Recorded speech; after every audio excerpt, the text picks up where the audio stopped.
Hey everybody, today I want to show you how to put Classic Performance Products control arms, tubular ones, with the Viking coilover shocks in your Tri-5. This is a very straightforward procedure, nothing special, mostly plug and play as per instructions, but it can be a little tricky here and there. But what's neat about this one here is I'm already in the process of doing one, so it's just a quick and easy to show you. Let's check this thing out.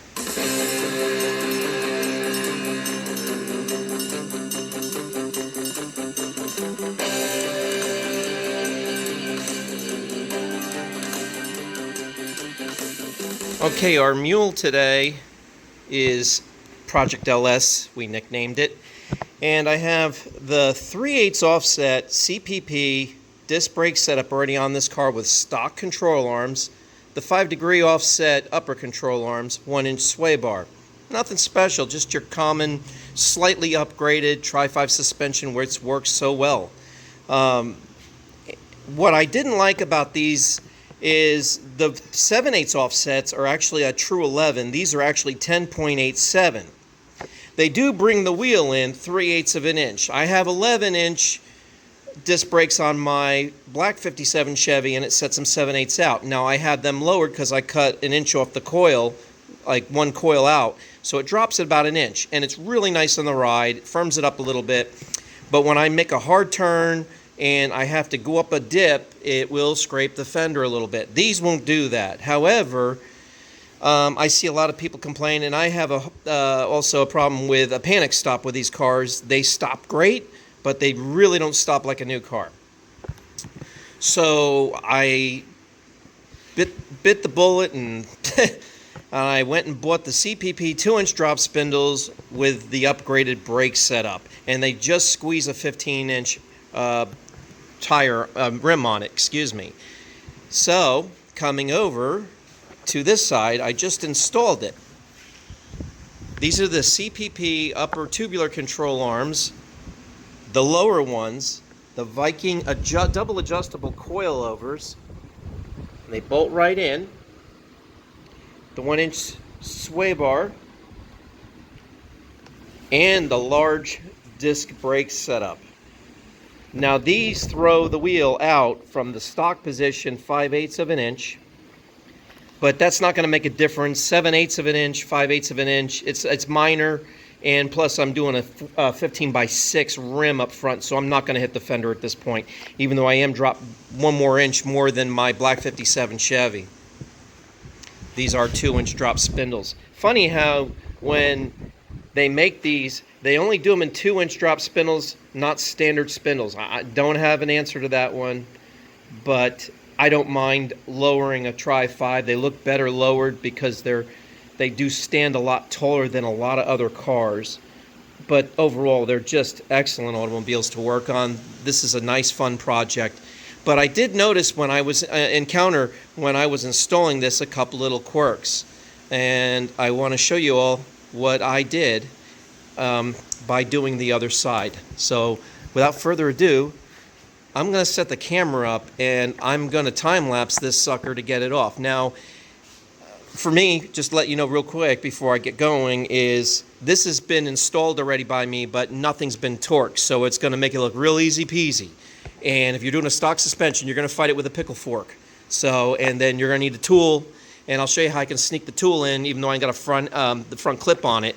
You can reverse the tool if you need to. I've done it before to squeeze up the coil spring, but we're going to try and shoot from down top, wrench it down, and go from there. So I did that on the other side. Took me an hour and a half because when I did the Viking coilover, you see the double adjustables?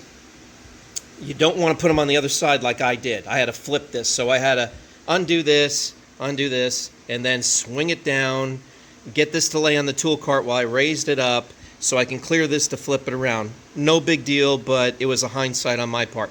Notice how I marked the coil. I marked the coil so it would index up in here, because when you wind it up, the top winding will go right to the stop right there. Now what I did notice on the Viking coilovers, or actually they're CPP coils, which are 450 spring-pound for an LS motor, they don't fully pocket in the seat in the factory. I don't know what's going on there, but other than that, it's a real easy install.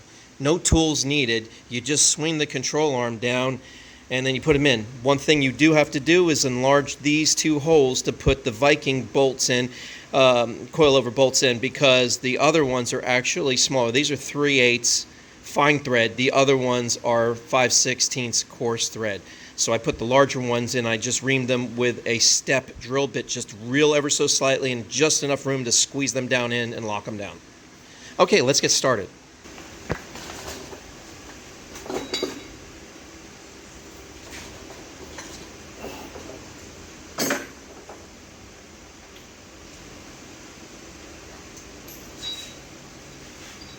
I'm going to take the tool I purchased at Eckler's. Really nice, worth having. I have regular threaded rod I've used in the past, but this is nice to have. It doesn't beat the heck out of the lower control arm and scrape your paint up, so it's got a nice rubber bushing there. This has been used many, many, many times. So that's the tool, that's the nut, and then I keep extra washers on top. It makes it spin a lot easier. If you do not put a washer on top, you'll chew and gall up there. There's a little washer in there that's for the shock, and it'll get chewed up really bad. So we put washers on it to keep that from happening.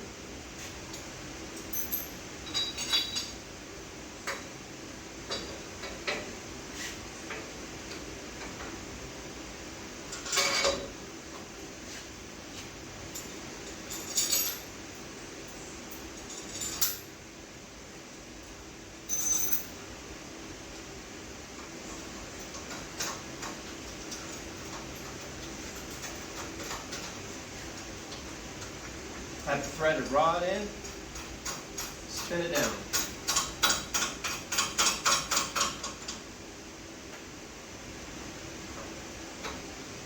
Then make sure that rubber bumper is right in the center where the shock goes. Nothing more. I think it's a 1-incher, yeah. Now here comes the manual labor part.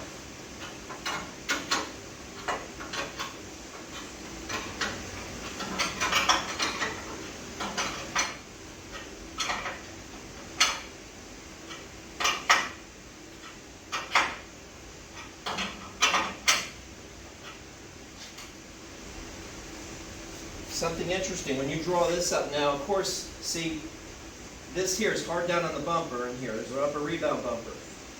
But I have the nut loose. This is already popped. So sometimes you have a pickle fork and blow it out. This one here, I never tightened down, wasn't happy with my setup. I'm changing it all out. So that will come off now. See how loose that is? I drew that up. Bottom one, I'm going to have to pop.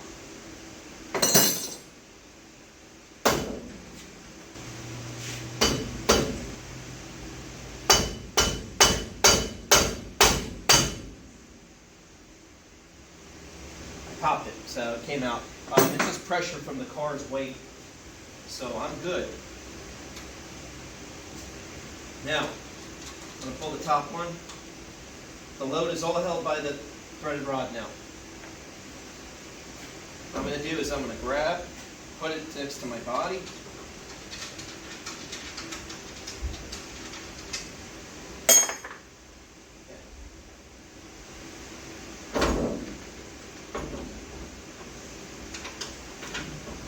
Pop it off.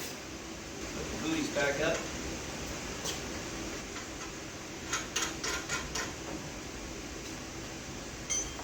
Lower one's always larger.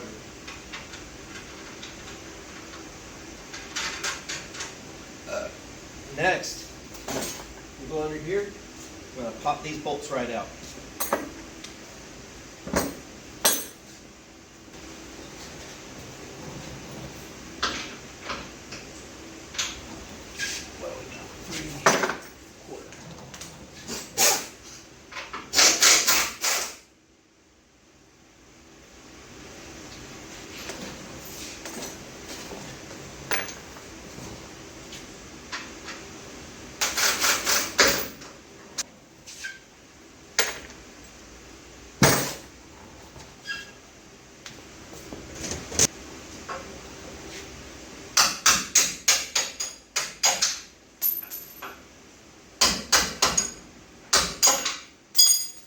that's it. 101.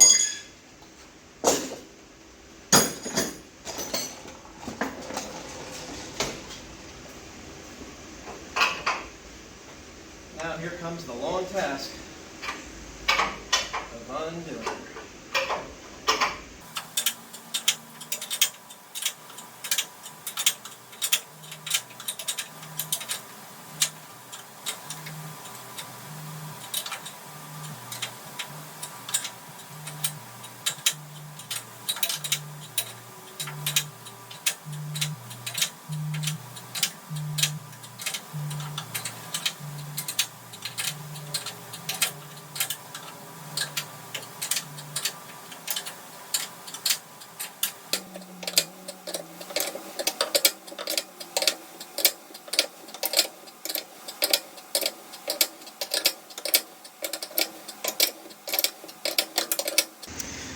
All right, got the control arm loose. There's no more spring pressure. I'm just gonna manhandle it right out. So I'm gonna grab it, put my hip on it, and then I'm gonna lower the tool.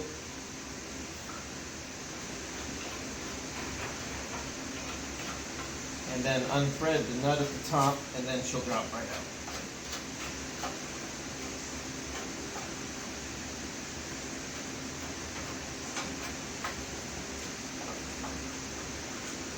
There we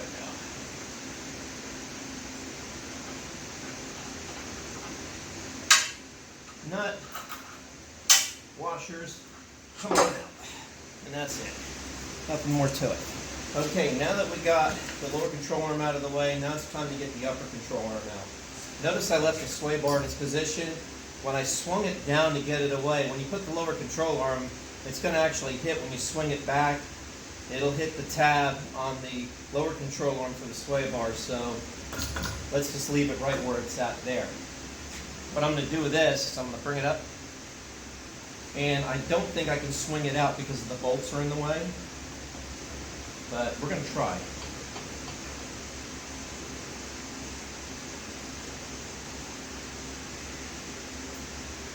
Okay, I'm going to pop them. That way I can get this thing in and out. And I might have room. Might have room.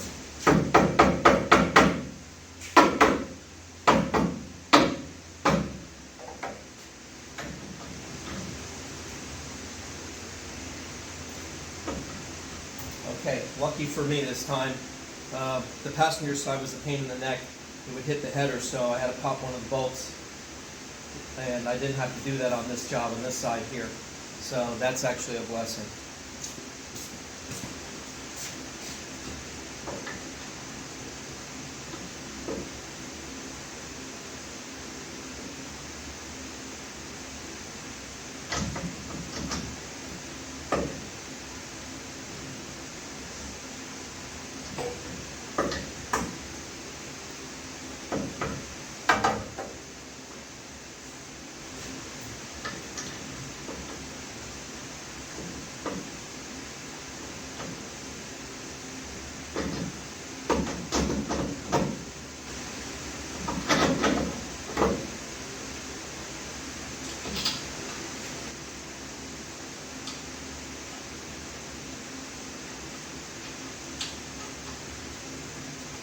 Very standard, straightforward. The elbow side goes forward on all the tubulars, and just the short side is on the back end. That's how you know the driver and the passenger, and you're going to see it as soon as you put it in, how it conforms to the car. This is the new one compared to the old one. I'm going to take it out of the package.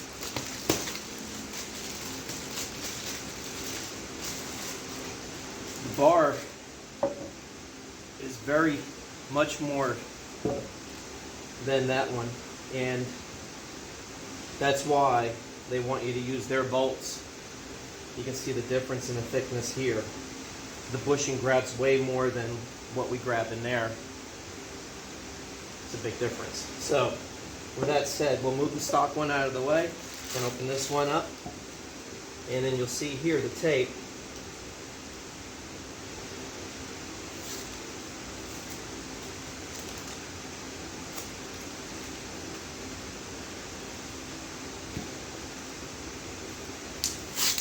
there your cotter key, ball joint, and your zerk.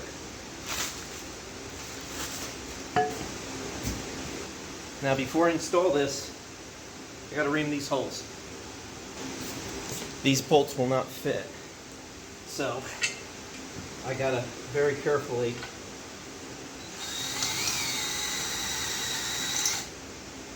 just go a little bit to make them go.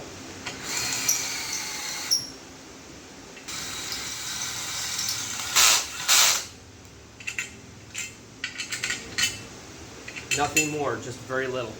That's it. I wanted to use the thicker bolts. These are what they supply with the Viking coilovers. Okay, next is the Viking double adjustable shock and the CPP 450-pound coilover. Now in the kit, they normally just give you these two to ride down here for the adjustment, but what was nice is they gave us the bearing. Bearing doesn't need any lube on it. You don't have to do anything with it. Just put these at their lowest setting. Okay? And they do want you to put on their never sees, but I'll put a little bit on there anyway, just to follow their instructions, make everybody happy. But a lot of guys out there don't do that because it collects dirt, and when you go to adjust these, it'll grind the dirt in there. There really is no winning, but it is a nice design, and it's a lot better than dealing with the dang coils that you have to compress. And that lays on there, and she goes for the ride. There's nothing more.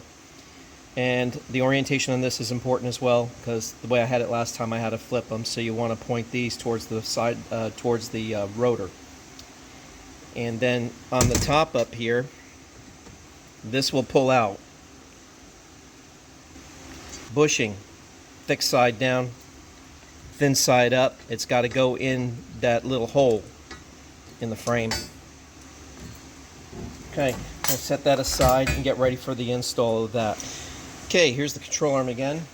The bolts are going to fit right down in it. I want them from the top down on this one. I don't want them from the top up because the nut will grind into the bar, the aluminum bar itself. So I don't want to do that. I just want to pressure fit it down and then run this nylock right into the bottom. Before I throw this into the car, I'm going to take this, I'm going to put it in here, and then I'm going to hold the end and I'm going to bend it back. And that's why, so I can swing it up into the car and lock it right in. Let's go ahead and install the hardware.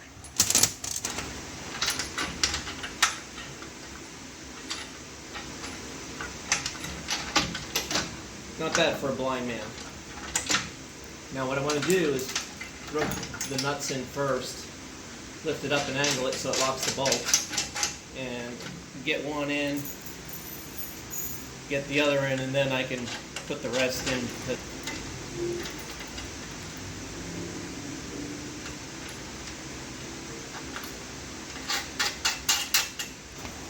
Okay, I'm going to take a piece of yellow tape and I'm just going to put it right here. Now you notice where that stops right there? That's where I'm going to put my tape. And I'm going to take it off eventually. I just want to put that on there right now, just for a guideline, so I know when I orientate it up into the car, I don't have to look up in there and feel it or anything like that. I just want to send it home and be done.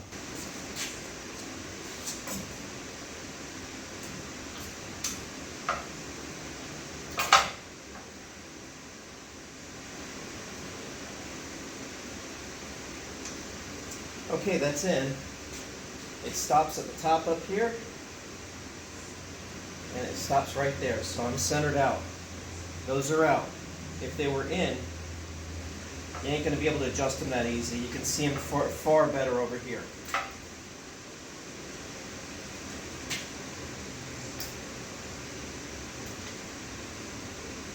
Now we're going to orientate that and then get them bolted into there.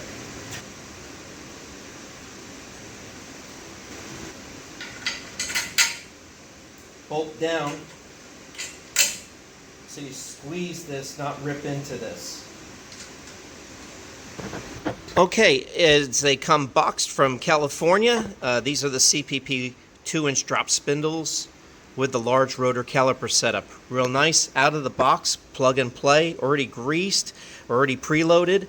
The bearings, everything's attached, calipers, and it came really nice, and it's got a coat of paint on it. Some of the earlier ones I saw didn't have them. I have another 57 Chevy in the shop that's getting restoration here, and they're not painted, they're just natural, but these are, so that's going to be really nice. Okay, I can push this up almost enough to where I'm going to be able to get the bottom, but I won't be able to get the top nut in. So I need to, if I had it on the ground and I was doing this on the ground and I was younger, rather than my knees and my back being screwed up, I'd be able to put a nice blanket under here with a floor jack and then just put the pressure up on this to get the coil to go in. See, the coil's not seated all the way? And then I can just get it to rest in the pocket. Okay, that way it'll take up some of the slack, and then I can get the top nut on, and then I'm home free. What I'm going to do with this one here is I'm going to lower the lift down on my tool cart with a blanket, and that'll take care of that. And then I can get that 60-pounder disc brake setup popped up in there. Let's watch what I do.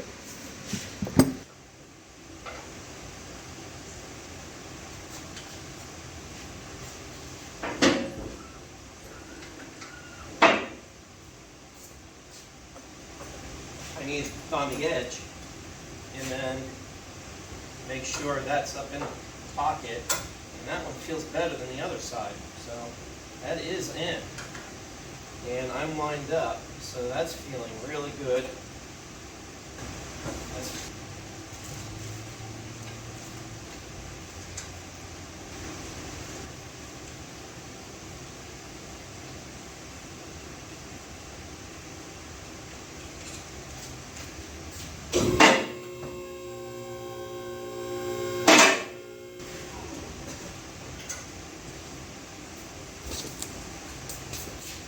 When these go on, they're going to orientate down on this one, on this type of caliper, so it's going to wrap around and go that way. You'll see.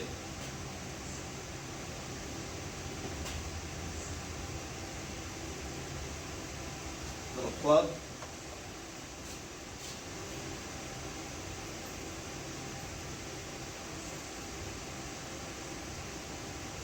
And then it's going to come around and up. They have a new clip that comes in the kit, real nice. And I'm going to pop it on with milk.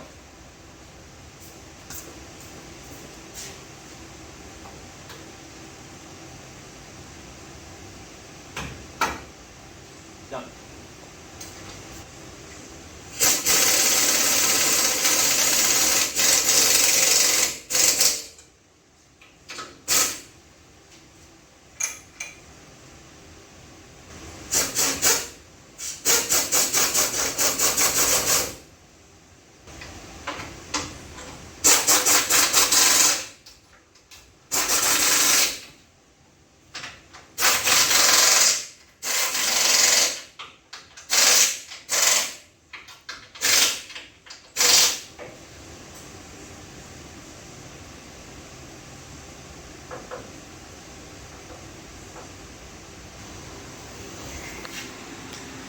So that's what the new tubular upper and lower control arms, the 1-inch sway bar, the coilovers with the Viking double adjustables.